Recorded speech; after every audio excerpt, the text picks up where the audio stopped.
بسم اللہ الرحمن الرحیم۔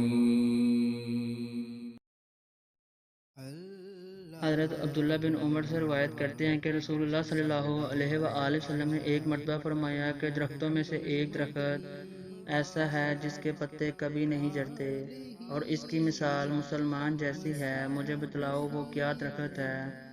تو لوگ جنگلی درختوں کی سوچ میں پڑ گئے اور میرے دل میں آیا کہ میں بتلا دوں کہ وہ کھجور کا پیڑ ہے۔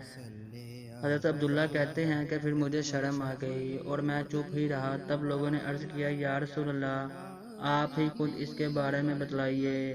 آپ صلی اللہ علیہ وآلہ وسلم نے فرمایا، وہ کھجور ہے۔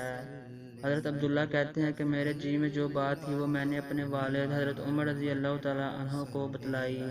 وہ کہنے لگے، اگر تو اس وقت کہہ دیتا تو میرے لیے ایسے قیمتی سرمایے سے زیادہ محبوب ہوتا۔